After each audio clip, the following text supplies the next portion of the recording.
Hemos acordado que el próximo lunes vamos a tener la presencia de representantes de la UTE para conocer la opinión respecto a la propuesta que el FMLN ha hecho respecto a la reforma al artículo 8 del Código Procesal Penal y el artículo 331, que como ustedes sabrán está proponiendo de que la detención provisional se amplíe de 24 a 48 meses.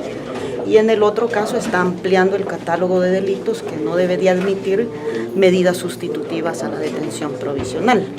También vamos a aprovechar que nos dé opinión respecto a otros expedientes que han sido solicitados a la UTE que no han respondido. Por ejemplo, las reformas a la Ley Orgánica Judicial, a la Ley del Consejo Nacional de la Judicatura, a la Ley de la Carrera Judicial, si ustedes se recuerdan, referido a que los procesos de selección de jueces sean públicos, es decir, que se transparente el proceso de selección que hace tanto el CNJ al denominar la terna, como la Corte Suprema de Justicia a seleccionar de la terna.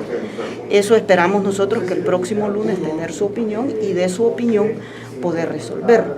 Nos anima el hecho de que hay de parte de los demás grupos parlamentarios alguna disposición respecto a resolver a la brevedad posible. Estas son medidas complementarias que dan lugar a ajustar, ¿verdad?, las reglas legales para que la Fiscalía tenga más margen para investigar y que no se den casos como lo que ha sucedido. Hay una jueza que está siendo investigada por haber dejado en libertad a 17 pandilleros sin ninguna justificación. Por eso es necesario que los procesos de selección de jueces sean transparentes y que se pueda determinar la idoneidad, ¿verdad?, e impedir que la impunidad judicial se imponga a la hora de resolver los procesos. La Comisión de Seguridad pidió a Junta Directiva que trasladásemos todos los expedientes relativos al debate de ajustar reformas de cara al tema de seguridad.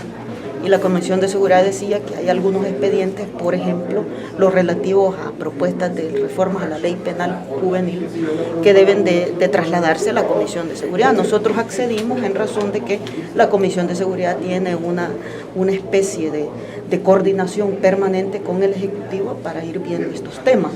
Lo que se está planteando en la reforma va más allá de lo que se puede hacer en una ley, porque la reforma en esencia está planteando de bajar la edad de penalización para menores de edad. Y en ese sentido, el gobierno, la Asamblea Legislativa debería armar una discusión de fondo. No es suficiente penalizar a los menores, es necesario reconocer de la obligación del Estado por qué un menor de edad puede ser sometido a cometer delitos. No todos los menores que cometen delitos lo hacen de manera voluntaria. Hay algunos menores que son obligados por el crimen.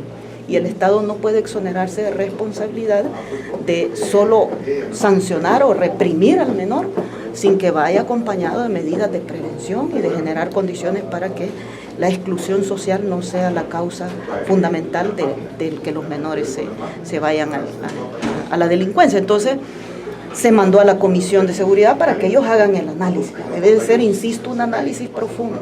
No puede depender de una simple reforma de bajar la edad. No, en lugar de 16 le pongo 14 o mejor le pongo 12. Actualmente, hay que decirlo, la Ley Penal Juvenil ya establece que los menores de 12 años hasta 16 años que cometan delitos sufren una consecuencia de ser, digamos, apresados y de ser retenidos en espacios de reinserción. Y que aquellos menores de edad de 16 a 18 años, esos menores de edad ya que cometan delitos pueden ir presos hasta 15 años. Es decir, la justicia penal en el tema de los menores de edad en El Salvador, si la comparamos en un esfuerzo latinoamericano, por ejemplo, El Salvador es uno de los países que, al igual que México y Ecuador, creo, tiene las penas más altas a menores.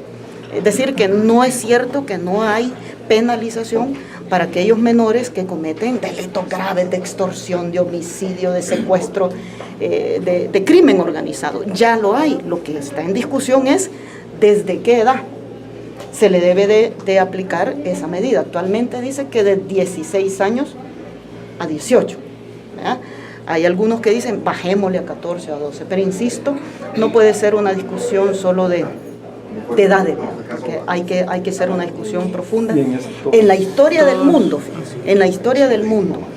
todos los países que han ratificado la Convención que protege los derechos de los menores, los únicos países que no la han ratificado es Estados Unidos y 2 o 3 países que no tienen el reconocimiento de Estado.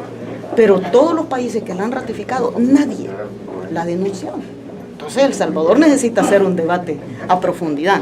El Salvador será el primer país que denuncie una convención que promueve la protección de los estados hacia los menores de edad. Y volcar el país en lugar de buscar alternativas para que los menores encuentren espacios para formarse, educarse como menor de edad y que el Estado asuma su responsabilidad, la familia su responsabilidad, o por el contrario nos convertimos en un Estado totalmente represor. Por eso digo, es un debate que debe de partir inclusive de un análisis científico del comportamiento de los menores de edad. O sea, un análisis científico que no puede dar de base, digamos, una simple reforma penal. Pero insisto, ese es un tema que ya Seguridad Pública lo va a conocer, que va a tener la oportunidad de tener la opinión del Ejecutivo por esa modalidad de trabajo que han desarrollado, y eso a lo mejor dé lugar a un debate.